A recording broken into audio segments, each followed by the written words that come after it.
Hey there, good people, and welcome back to the DNP podcast. I'm your host, Deb Agbade, and I'm ready for this week's playoff action. This episode will discuss the Baltimore Ravens' decision to part ways with John Harbaugh after 18 years at the helm. Also, my Falcons and the decision to change the whole football operation after the season's closed.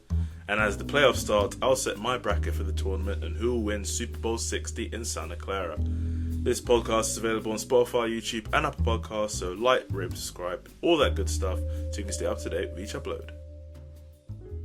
As Black Monday came for the jobs of many a head coach after the season finished, Tuesday provided the bombshell when Baltimore Ravens decided to move on from John Harbaugh after 18 seasons, 180 wins total, and a Super Bowl title. However, the annual disappointment in recent years and relationships deteriorating was enough reason to make the change. Now, when I say playoff disappointment, just get this, because I've obviously got a list of at least the past couple of years, right? This past year 2025, Sunday Night Football, Tyler Loop steps up 26-24, win the game, end the season, make yourselves, end Steelers season, get yourselves in the playoffs for a home playoff game, division title. Wide right. Oh, tough one. The whole stadium goes mad. Pittsburgh, like big rivals. We've just bested them, just won the division. Host playoff game. Tough for Baltimore. 2024, 2-point conversion to tie the game. Momentum all in your favour after, coming back from a lead after a poor first half in Buffalo against the Bills. Josh Allen, all that sort of stuff. Breadbasket and Mark Andrews drops it. Game done. Season done. Move on. 2023 AFC Championship game. Zay Flowers reaching for the goal line. Chiefs defender punches it out. Dropped. Season done. Again. The year before, this is Tyler Huntley we're talking about, starting for the Ravens. At the goal line. Tie the game. Sam Hubbard punches it out. Picks it up. Takes it back 99 yards. There are so many things happening wrong for the Baltimore Ravens under this ownership year after year after year. I could have gone back further, but I feel like this really tells enough of the story when it comes to the former regime of the Baltimore Ravens with John Harbaugh there, and it feels like it's one of those things where you can't continue to run it back with the same coaching staff, the same head coach, the same individuals in the positions of the big positions, and expects the different results. Like we all say, many said in the past, the definition of insanity is running or doing the exact same thing over and over and expecting a different result. Like, you've got to the reliability in the results that when you've got John Harbaugh, Lamar Jackson, this whole thing, we need to change something in this head coach and quarterback duo, because one stat that I find interesting is that no quarterback and head coach duo has won their first Super Bowl within 6 years of a tenure, in 6 years of the partnership. And we've just finished season 7 for the Harbaugh-Lamar duo. So to expect, season 8's going to be when we win one, or season 9 or 10 and so on and so forth. It felt like the best thing for both sides was a parting of the ways and a change, because there's been, year after year, you just can't expect this is going to be the year, or this is going to be the year, or we're just going to make this change of bringing in Jair Alexander or bringing in DeAndre Hopkins. No, even with Derrick Henry coming in, there's still the same sort of end to a season came when is disappointment at the end of it. So the way I see it, I think this was the right thing for both sides, because no matter what you think of the blown leads or Harbaugh's tenure, which is true, 12 double-digit leads blown since 2021, which is tied first to the Chicago Bears, who only just got good again. So that's certainly something that is cause for concern, and a sign that things were getting stale and things were not trending in the right direction. Which after 18 seasons, if things don't go a certain way, then that a new voice could just be what is needed to have a kick up the arse for the people in the building. And from what reports say is that this was very much a ownership decision and not exactly the front office. Like, that is, you have to applaud the owner for making that sort of decision, because it's certainly not an easy one. Like, there's an element of comfort that comes with, having someone who's been there, won a Super Bowl, and, essentially done that. And in an organization like the Ravens, who, came in like 96, and they've only had 3 head coaches since, like, what, the Raiders have had 5 in the past 5 years, and they're about to add another one. So having there's clearly a pride sort of thing where we're not just going to rush into decisions and be rash of things. Like, there's been a level of thought of like, this just isn't what we need for our organization moving forward to bring back the Lombardi Trophy. That certainly a quarterback like Lamar Jackson warrants that expectation, and if you don't have the pieces in place where you believe that that's the case, then things have to change for the better. And when you look at the candidates, the people out there that the Baltimore Ravens can look at, it definitely seems like Jesse Minter is a name that's been thrown out there a lot, because he does have ties to the organization, working there under John Harbaugh, currently working under Jim, so there's that link to it, and the fact that he is marshalling a very top of the line defense right now in LA with the Chargers. So that's one where, a younger guy, again, a new voice, new ideas, seeing how things are done, how things were done, and what tweaks can be made in his image. Brian Flores, another one, obviously had a head coaching job with Miami before, didn't get on well with the quarterback in Tua, but has, anything can happen with, if anything can happen with a second head coaching chance, it is certainly a chance to learn, and, from what went wrong the first time. You've gone to Minnesota now, and a Minnesota defense that, heck, with J.J. McCarthy, Carson Wentz, and Max Brosnan, a quarterback in that team, because of that defense, they were still able to get a winning record, 9 wins, and, feel certainly good about themselves. So if Brian Flores can come in with, a Daboll, that seems like the pairing at the minute of Brian Flores and Daboll. Flores HC, Daboll as the OC, and then he can obviously come in with Lamar Jackson as the jewel in the crown. Like, that's certainly a tasty, pairing that could come into Baltimore and make things different and better for them. And then obviously, but one name I'd put forward, which I haven't actually seen linked to Baltimore a lot, but I think would work really well for them, is Robert Saleh, because again, he's been able to make things work brilliantly relative to the talent he's got currently in San Francisco and that defense, and the fact that he is in that Shanahan tree, he's got good ties to offensive minds that have learnt from that offense, and you can bring them over to Baltimore and make a difference and make a change. And considering his first head coaching job was with the Jets, you kind of obviously have they missed on the quarterback.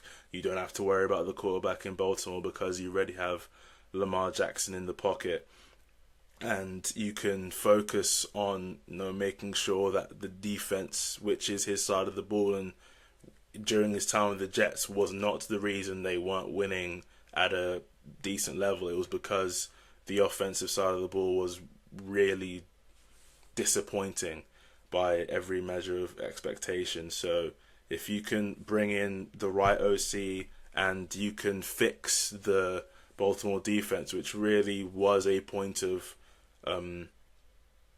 emphasis when you looked at why Baltimore weren't winning it the way they expected to this season. Like, heck, I picked them to win the Super Bowl, and boy, did that not work out, the fact that they didn't even make the playoffs.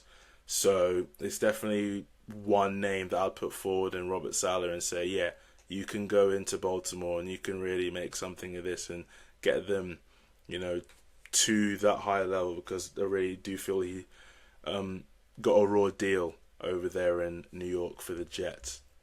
But enough about the Ravens, because you know what, that is the top job currently available now. Like, that is an opportunity to coach Lamar Jackson. There aren't really many, top of the line quarterbacks that are available to be the head coach of, especially in this cycle when you look at the other jobs available. But as John Harbaugh leaves, he now becomes the belle of the ball, the crown jewel of the coaching cycle, which formerly was Kevin Stefanski. Now all of the jobs available now, all of the teams with openings are looking at it and say, "Oh wait, we can get John Harbaugh." Like, yeah, put the call in, and even reports saying that teams that currently have head coaches under contracts in roles right at the minute have called and phoned up Harbaugh and his agent and said, "Heck, would you mind coming to this city or this city? We'll push our guy to the side, and you look like you can do some things with us." And yeah, that's that's what they would like to do. So that's obviously an interesting one to look at. One team that I would put forward as the best fit for John Harbaugh would be the New York Giants, because they already have the quarterback in place in Jackson Dart, and heck, he could go like this, and really under the right culture could be one to bring forward change for New York, which is obviously something that they would look for, because having a high floor, with a Harbaugh, someone who has known to set a culture of consistent competition, whether you think obviously disappointing at the highest level is something to hold yourself back from. The fact that you get to that high level should be enough reason to at least, let's bring in Harbaugh to reset things, bring things harmonious and on the right track. Then that is a decision you have to make, and that's someone you have to bring in, because even on that offensive side, you've got Dart, you've got Scatterbo, you've got Neighbors. Defense, you've got Burns and Lawrence and Carter and Siab and Thibodeau, Javon Holland. Like, there are pieces there. There's talent on the roster that could really bring things, with Harbaugh, that, okay, in the NFC East division, in New York City, a new environment. It just could be the spark that both sides need, that can really get both sides to the next level. And heck, Andy Reid got sacked from Philadelphia. There are many coaches that have gone to a second location and made another great tenure for themselves in their coaching career. So it's definitely the team that I would look at mostly. I think, and also the Falcons. Heck, obviously that's my team. I'll talk about them in the next section when it comes to what's happening for them this off-season. Tennessee Titans, they have Cam Ward. That's another location that could be something that you could build from the ground up, that doesn't really have that sort of history, or because obviously they're Super Bowlers in their history. They haven't won one yet, but they don't really have many pieces other than Jeffrey Simmons and Cam Ward. Really, it seems that there's a lot there that you can just mold in your own image, for lack of a better term. And then the Vegas Raiders as well. That's another team for Harbaugh that, okay, you've got a bunch of cap space, you've got Bowers, you've got Genti, you've got the number one overall pick, so you'd likely bring in either Fernando Mendoza or Dante Moore. And again, that is another one like the Titans, which mold in your own image, not much there that I'm jumping into, but one that I could really say, okay, yeah, this is my thing that I can really build up. And with the Raiders, you'd face your brother Jim twice a year, so that's I have brothers. I like to defeat them whenever I can, and if there's an opportunity there where you can beat your brother twice a year, or face him, and in that West Coast see him a bunch of times, then that would be an option there for sure. But I think in terms of the Ravens and Harbaugh divorce, it's the best thing for both sides, and it's one that I could definitely see next year. Say everyone saying, okay, that was a win-win. Harbaugh goes back into coaching, makes this other team great, and the Baltimore Ravens with a new face, a new voice,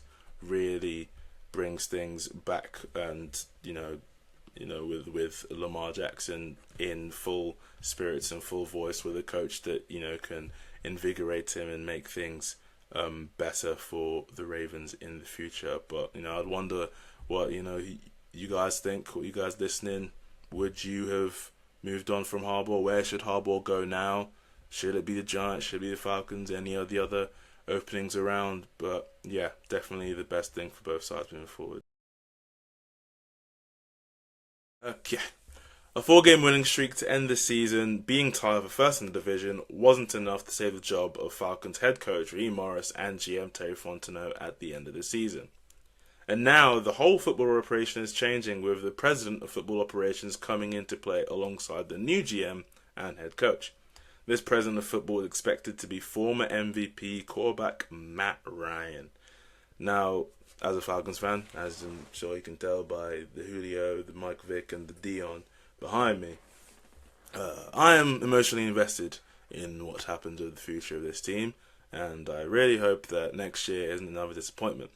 But what I can categorically say and believe, in my opinion, is that Raheem Morris getting fired was the right thing to do. You think about it, the four-game winning streak that came when the team was mathematically eliminated from the playoffs. So that is a whole 4 games, a whole month of the season that didn't mean anything in the sense. And when you are winning, when it doesn't matter because of failures that happened in the past, that is cause for disappointment, especially with a team that, you look at it and it is the most talented team in the division. You've got Bijan Robinson, you've got Drake London, you've got Kyle Pitts playing the best football he has since his rookie season. A defense that's come to the fore, and we'll talk about that rookie class in a minute. But it's just like you look at it and you say, why can't you win? How have the Falcons managed to now have the longest playoff drought in the NFC? Like, that is insane. And the win at the end is the one that breaks the other longest streak of a playoff drought in the NFC, with the Carolina Panthers now going to the playoffs, a team that swept you, but obviously lost at the end of the season in a win-and-in game for them, and is a fellow 8 and 9 team. So it's not like they were that much better than you. Like, you just didn't turn up to Carolina at all, got blitzed 30-0, which is another point I'll make with regards to Raheem Morris and why he should have been sacked. But then they come to the Benz in Atlanta, because the second D silent, just so you know. But you have a double-digit lead, and you can't, keep that one. You can't keep them at bay because, Bryce Young of all people threw for 450 yards on you, and it's just like, why can't you just be normal? Like, another thing, and I guess I'll just get to my next point now, is the fact that there are multiple games over Raheem Morris's 2-year tenure where you are categorically losing to what you could easily say are inferior opponents, or a team that you are favoured in a game against. You look at this year, and you look at after that San Fran loss, which is a fair loss because they're obviously a good team, had a chance to go to the 1 seed, whatever. But the next week you lay an egg and get beaten by 20 to a 1-7 Miami Dolphins team who had nothing in essence to play for. You then go to MetLife and lose to the Jets, which is their most recent win. And the run afterwards, they got beat by 20 plus each time. So you're not exactly facing some sort of dynamite team. You're losing to the worst team in the league. And you flip that game, Raheem Morris is still in the job, Terry Fontenot is probably still in the job, and you make the playoffs and you're hosting a Rams team who, funnily enough, you just beat. So there are all these points in a season where you're saying, okay, if you flip that one way, maybe you're still in the job and this is a playoff team. But the issue is you consistently fell on the wrong sides of those things with a team that has easily the potential and the quality of being a team in the playoffs. And, holding on to coaches like Zach Robinson, and by God, our special teams coordinator, were having the worst special teams in the league consistently, and it's costing you games. Even in the 4-game winning streak, like, if you just don't have Jared Verse block a kick and take it back to the house, like, you're comfortably in the lead in that game, but instead you have a scare and you manage to survive it in the end. Like, other things, that Seattle game that completely flips on a whim because Rashid Shaheed just returns one to the house. Like, there are so many things and moments that you can point to which are affected by a CEO head coach picking the wrong staff. And as a CEO head coach, which Raheem Morris was, in the sense that he wasn't calling any of the plays, you have to make sure that the guys you bring in to call the plays are of the quality. And in two of the 3 phases this season, they weren't. Last season, it was the defense coordinator, so it was pretty much all 3, because you bring in your buddy Jimmy Lake as a DC, and he is honestly some of the worst defense I've seen the Falcons play was last season with Jimmy Lake as defensive coordinator. Like, it was just poor. It was awful. So I'm very much of a decision where thankful that obviously Ulbrich was brought in and he at least brought the defense back.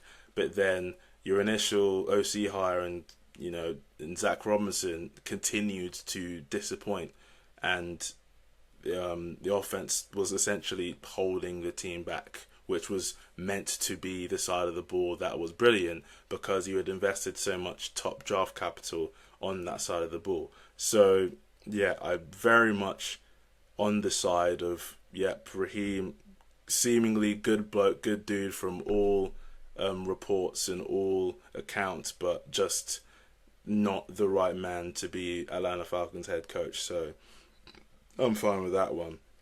Moving on to the general manager, Terry Fontenot, who, obviously this last draft class of Jaylen Walker, James Pierce Jr., Xavier Watts, Billy Bowman Jr., who unfortunately is Achilles, but when he played looks great.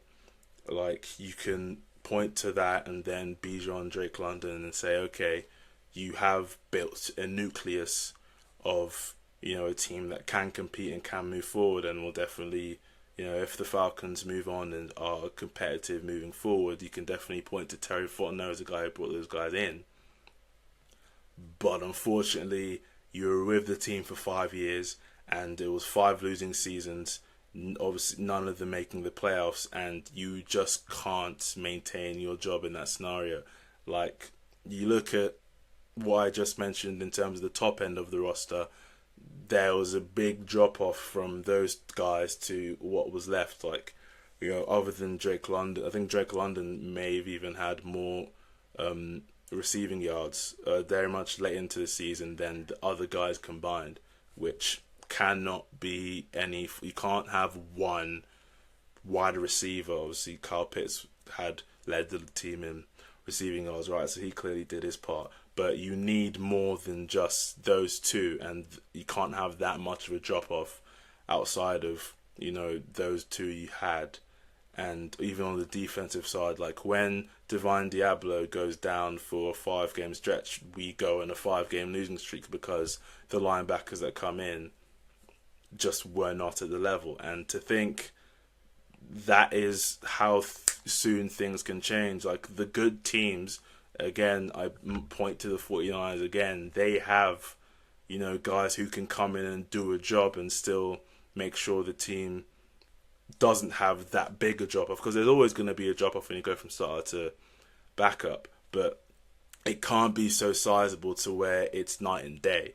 And that is a roster that Terry Fontenot built, and unfortunately, even despite having a great draft in his most recent one, you're not worth the 3rd head coach in your tenure. You've already came in with Arthur Smith, then we kept you, brought Raheem in, and it still wasn't working. So unfortunately, regardless of what your most recent work was, you still have to get the boot. And yeah, it's another one where if he stayed on, I wouldn't have been, catatonic. I wouldn't have been like, oh, what are we doing? Because fair enough, you have brought in good places and pieces on both sides of the ball, but you don't deserve it. I can't say that it was deserved because of what the tenure has been. 5 years, 5 losing seasons, half a decade.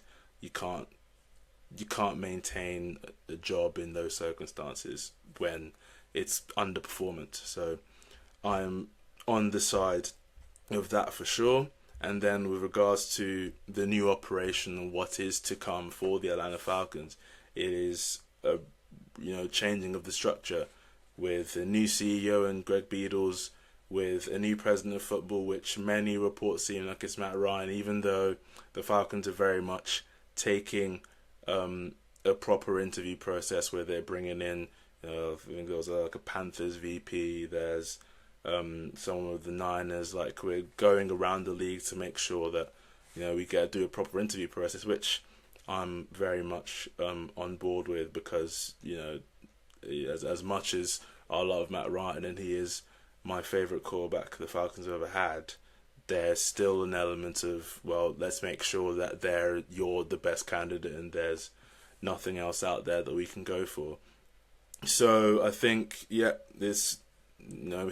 was around for the most successful period of Falcons football, obviously making the Super Bowl, which we should have won, and I won't go into too much details there. I'm not going to trauma dump on you right now. But it's very much a case of, someone who knows what worked with this organizations and I'm sure knows what was missing with regards to what could have been done better, and now that he's in or would be in a front office position is someone who can identify the right people that could come in and bring the team forward. From all accounts, and it's the only GM interview that has been requested as of recording, but Ian Cunningham, who's the Bears assistant GM, has obviously the GM there is Ryan Poles. Ryan Poles went to Boston College, was an offensive lineman for Matt Ryan, the quarterback. So there's that link of like, hey, my buddy's really good at the job, but also Cunningham is someone who turned down the Arizona GM job in years past and has been a finalist for other GM jobs. So it's not like he hasn't been in the circles or hasn't been around the conversation with, okay, this guy deserves a GM job. So it's definitely someone who again worked with the Bears currently now, but obviously they're going on their uptick, and you could never question the fact that talent was the reason they weren't performing under Eberflus. Like Eberflus, who's now been fired as a defensive coordinator for the Cowboys, it's like, well, if someone's not good enough DC, then this talent isn't being maximized to their potential. And before the Bears, he's with the Eagles as a director of scouting for them. Obviously, they were successful during their Super Bowl run. Before that, a scout for the Baltimore Ravens he was there for their Super Bowl run as well. So it's definitely a case of, someone who's been around winning organizations, scouted, what players we can bring in from college and otherwise that can obviously bring this team up to where it needs to be. So I'd be very much on board with him coming in. Obviously, interview everyone. Don't just interview one guy and say, yeah, here's the job. Like with the president of football organizations, just go around, do a search, and bring in who you feel is the best candidate, and hopefully the right candidate, unlike the last couple of times we've been in this situation. But yeah, I mean, if you couldn't tell already, I'm a bit more optimistic on the future of the Falcons than I have been in years past. So obviously that could be just a bit of hopium that, this is going to be the time that we actually move forward with the right people in place. But yeah, the way I see it, as long as we get one of Kubiak's, Stefanski or Harbaugh in as the head coach, that this is a team that can move forward, because in the NFC South it doesn't take a juggernaut to win. It takes get me to 9, get me to 10 and then we could, be in the playoffs. And once the playoffs start, who knows what's going to happen, right? Like, as much as you want to say the Panthers are an 8-9 team, I mean, they beat the Rams a couple weeks back. They're at home. Like, there's all the chance in the world that the Rams come into the house and, get overwhelmed by the Carolina weather or whatever. Like, there's always those sorts of elements because it's a new season. It's different. Everyone's 0-0, as the cliche would say. So, yeah, just want to see my team in the playoffs because I ain't seen it in 8 years. So, yeah, not hopefully the Falcons bring in the right people. But I can say I am, optimistic in the end that my boys can get it done. But what do you guys think? Put it down in the comments. Anything, what you guys think the Falcons are going to do. If you're a Falcons fan, preferably, because I know how people generally think of the Falcons outside of the fan base. But yeah, I would like to know if anyone else is as optimistic as I am with regards to the future of the team. Alright, it's that time of the show where we do the predictions. Obviously, during the regular season, this was pick six time, and I'll choose 6 games over the weekend against the spread, and try and prove I'm a smart ass. But that's the regular season, and as much as that is my favorite part of the show, there's time to move on from that because the playoffs are here, and looking from this playoff field, there are a lot of tasty affairs that are set to happen this weekend and set to come for the road to Super Bowl 60, as they call it. So I'm very much looking forward to what's in store this weekend, what's in store for the weeks to come, and for this year to see a Super Bowl champion. I pray one of these days my Falcons gonna be here, but that day isn't today. So enough about them. Here's what I think is going to happen for the upcoming playoffs for 2026. First matchup, we've got Panthers versus Rams. Obviously, the Panthers, NFC South champions, first playoff game since 2017. So obviously, congratulations to them. I'm sure there's a lot of you're welcomes coming from Atlanta, but regardless, obviously got a Panthers team with Bryce Young at the helm. T-Mac, decent great O-line, running game with Dalton Hubbard that could cause problems to a Rams team. You saw what happened in the Rams' last primetime game, at least, that we all watched, where Bijan Robinson ran through them in a run game now susceptible to it. We've also seen a Panthers-Rams game in Carolina not too long ago, and the Panthers came out on top. But despite that, I will go with the Rams winning that one, simply because they are the better team. I don't think the fact that the Panthers have beaten the Rams this season helps them. The fact that it is something that they could just repeat. I think it's the Rams team that obviously understands playoff football, what's expected of them. They are the better team. You will have the potential MVP Matthew Stafford pulling up to Carolina in a game that they won't essentially look past, and they won't underperform in because they know what's required of them. So yeah, I feel like this is a Rams team that's going to come in a bit of violent venom because of limping their way into the playoffs a little bit, giving up that 1 seed, and I want to still prove that they are the top dogs in the NFC. So I think that's one. I mean, they're 10.5 or 10-point favorites depending on what sportsbook you look at. So they are very much seen as the team that's expected to win this one, and I follow that mindset. Next one, Niners at Eagles. Obviously, these are two teams that have played each other in the playoffs a lot in the past. The Eagles, they've had a topsy-turvy season, to say the least, with Kevin Patullo as their OC, A.J. Brown having his own issues. Saquon not exactly performing to the level he showed us last season.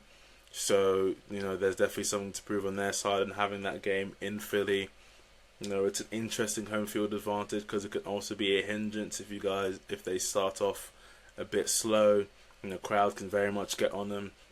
I feel like the Niners team that we see obviously coming off a very disappointing game where they could have clinched the 1 seed and having the whole playoffs go through Santa Clara, but you'll see Shanahan with Purdy, with McCaffrey. Like, it's not. I don't expect them to get almost clinched up and bottled up every week. I think because teams that are very familiar with each other, and when familiarity comes at this spot, there tends to be bringing an extra A game in that sense. So I'm gonna go with the Niners to win this one. Two away teams. But yeah, I just think it's a team that's a bit harmonious, a bit more together, coming in with a bit more, I guess to say, good vibes moving forward in the future. And I do think that is important when trying to make a Super Bowl run. And the way this Eagles season's gone, it just seems like it's a bit more to the 2023 side, where it ends in a bit of a whimper and changes come in the off season, especially at the offensive coordinator position. So yeah, I'll go with the Niners in that one. And speaking of limping into the playoffs, for my next matchup, or for the next matchup, the Packers going to Chicago for this one.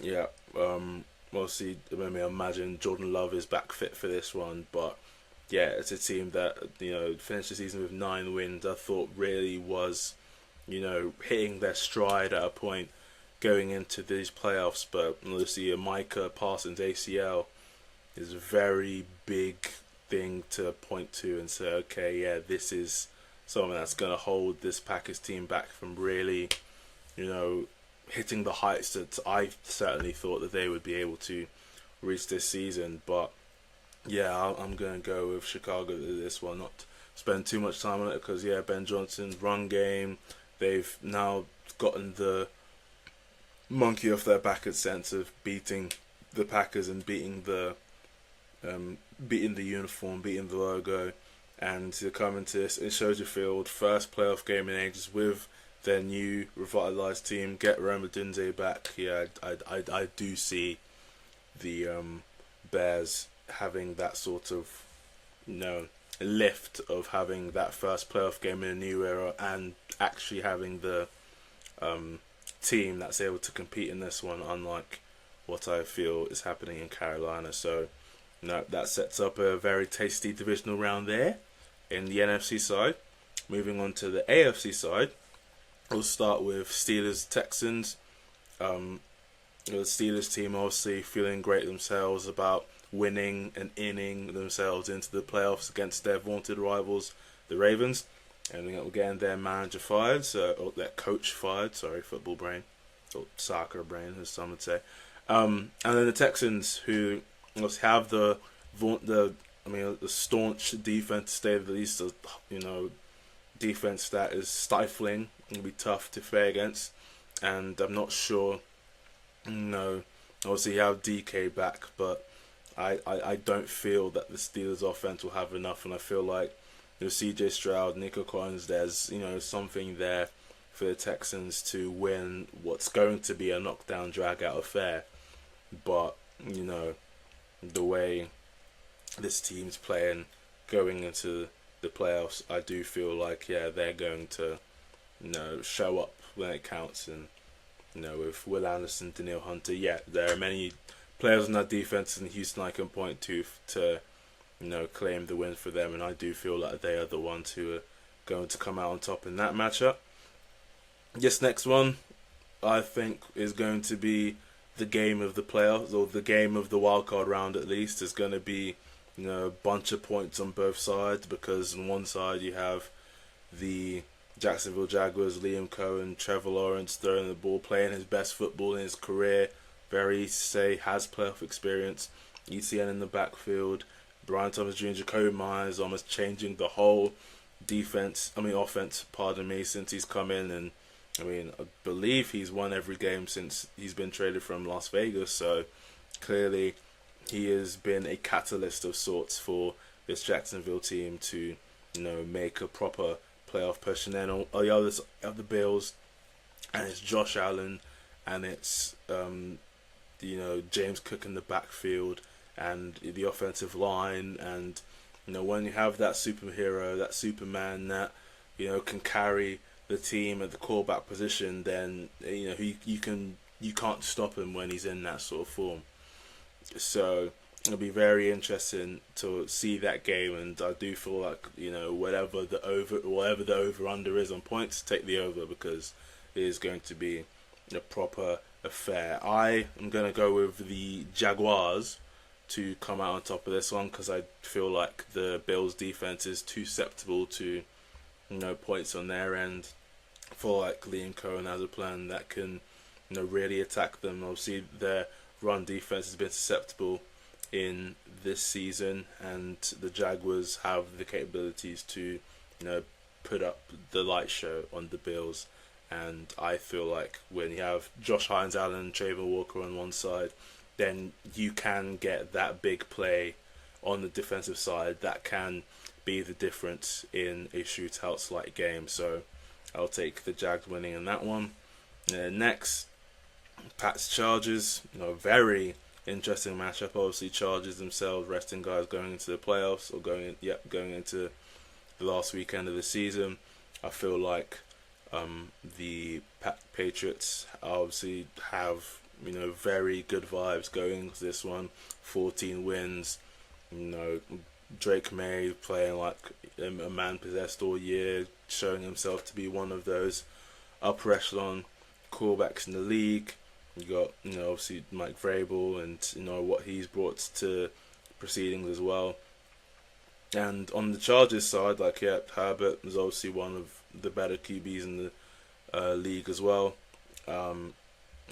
Hampton's back, so you feel good about them. And then a defense that has been stifling. Obviously, Jesse Minter himself looks like he's going to get a head coaching job going into the off season. So, a lot of reasons to like both sides. I'll go the Patriots simply because the two tackles, the bookends on the Chargers offensive line, I just don't feel like it's one that can sustain much for Herbert in this one. I don't feel it's one because Herbert's just going to bottle in the playoffs again, but it's one where I just think like the Patriots, will have a bit too much for the Chargers to handle in that regard. So, that's my verdict with that one. You go into the divisional round now. I'll pick when it comes to Seahawks Niners. We've seen this story before. We're now seeing it in Seattle again, as opposed to week one where things are a bit new. I mean, the Patriots lost to the Raiders in week one. Things in week one are weird. They happen. Though now the Seahawks are really in their stride, really in their groove. And again, we've seen what happened in Levi's last week. Seahawks take down the Niners coming into their building, and what has been a very impressive season for the Niners, regardless of player performance. Because no Fred, no Nick Bosa, the Ayuk goes MIA, and all this sorts of stuff. Fair play to the San Francisco 49ers for even getting to 12 wins this season. That is a good effort. And personally, I'd put Shanahan as coach of the year because that is a very impressive season performance for a team that really shouldn't be anywhere near where they are now. So that's my verdict on that one. Rams Bears. I feel like again high watermark over the Bears. The Rams take that. It's like that playoff experience. I feel like predicting a conference championship game for Ben Johnson and the Bears in their first year seems a little strong. There's obviously a great benchmark to move forward. I know we saw Jaden Daniels do it last year with regards to making a conference championship game, but I mean the Rams haven't got a decimated defense like the Lions had last year as a seed that you're facing in the playoffs. So obviously circumstances are different and things change, but with regards to Ben Johnson in his first year with the Bears, a playoff win against the Packers as well would be a very successful thing that you could use as a building block moving forward. So no doubt in my mind that regardless of the performance in that one, that it would be classed as a successful year for that organisation for what they've done. So Looks like get a rematch of Rams Seahawks in conference championship game. Rubber match 3 times this season. That's what I think would happen, and boy, would that be another barnstormer like their past two affairs. AFC divisional round, Jags Pats. I'll go for the upset in this one on the road. I'll go for the Jags winning that one. I do feel like, again, it's a Jags team that really is on a high at the minute. You've seen them go into Denver and essentially pick them apart, and I don't think the Patriots are, have the unit that is as strong as the Broncos defense. And then you look at the offense, and again, a Jags team that's opportunistic, that can generate pressure, that can really put Drake May in a blender, which has been seen this season to put him in on discomfort and put the ball in danger when things are crashing up upon him.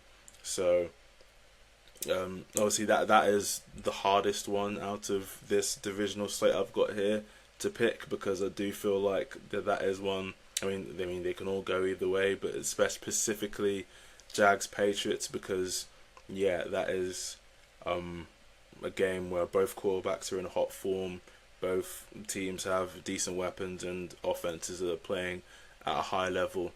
So I'm going with the Jags in this one. I mean, I could easily see that game, whatever happens in the wild card, whether there's injuries or whatever, that can flip my pick the other way. But as I sit here, I do feel like the Jags would come out on top in that one. And then Texans Broncos. Texans. I think their as I said, defense travels.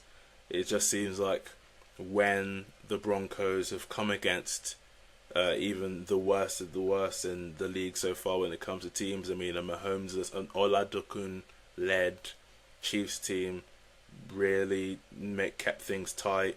The Jets kept things tight. Like, you can list the number of teams that have, the Broncos have just edged it, and in one-score games, and the way I see it, that they are screaming one and done to me for that reason, because they haven't really put together convincing performances, despite obviously being, the one seed in the AFC. But that is one that I don't have too much confidence in the Broncos team.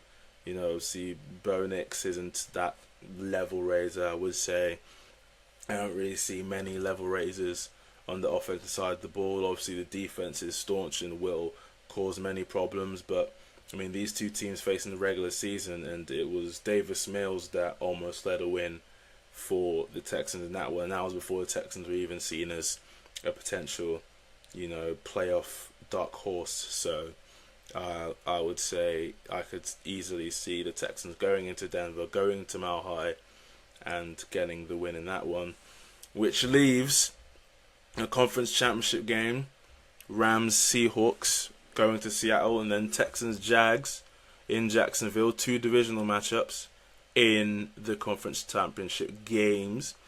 What my verdict is on the NFC side is the Seahawks make their way to Santa Clara to fight for the chance in the Super Bowl.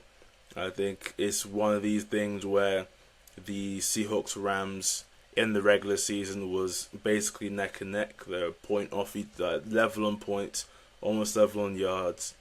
But the Seahawks turned the ball over infinite amount of times. Not infinite amount of times, but obviously Sam Darnold had 4 picks in the first matchup. He turned the ball over a bunch in the second matchup as well. I think that overtime in that second game on Thursday Night Football was a real sort of turning point and watershed moment for Sam Darnold in these sorts of moments.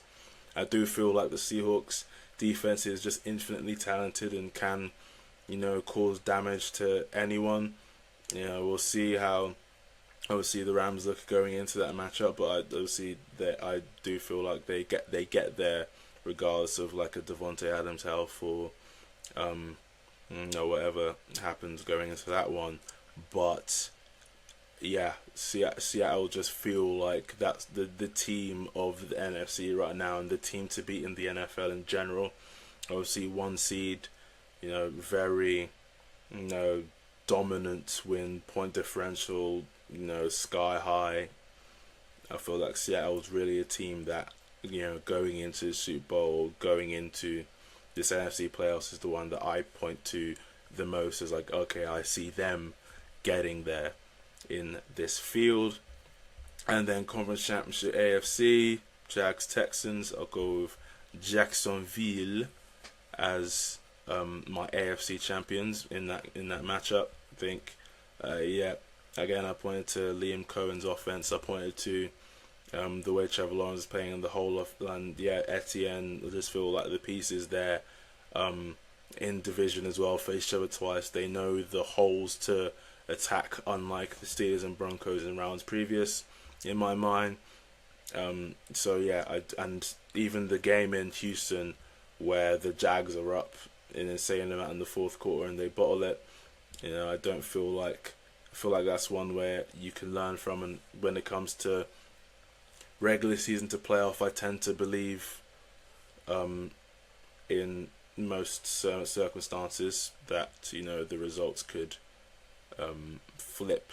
But in this instance, obviously I didn't feel that for Rams Seahawks, but in this case I do feel like when a lead is blown, they got to that position in the first place, and the Jags are a team that I would point to in that matchup and say, yeah, you're gonna get the job done in this scenario. And then Seahawks Jags, not exactly the most star-studded, the biggest market teams in the Super Bowl, but in my opinion they are two of, if not the two best teams in the league. And Seattle comes out on top. Obviously they play each other in the regular season. Seahawks went to Jacksonville, got the win there. Again, I don't feel like there are too many reasons to believe the opposite in this now, because of how stifling that Seahawks defense is and what I see them being able to achieve in this playoff run. That Sam Darnold has sort of turned the corner and is running the offense to the highest of its ability, and can make the plays in the right moments, which is what it takes in the playoffs to get where you need to go. So yeah, that's it. They're my Super Bowl champions, the Seattle Seahawks. Do you agree? Let me know in the comments. What team in this field have I messed up? Should I even have the Niners winning here? Do you think the Rams are just too good? Heck, the Eagles are going to make a run and defend their crown. Other side, Broncos, not a fraudulent team. Patriots, have your pick. Because this is a very good playoff field, and looking like we're going to get very good matchups all across the board here. So that's my prediction, and that's the DNP podcast for this week, episode 22. There's been smashing it. Let's keep it going. Let's keep moving. And like, rate, subscribe, all that good stuff. Let me know in the comments what you think of the coaching cycle and again these playoffs. And let's have a good one. Have a good day. Bye bye.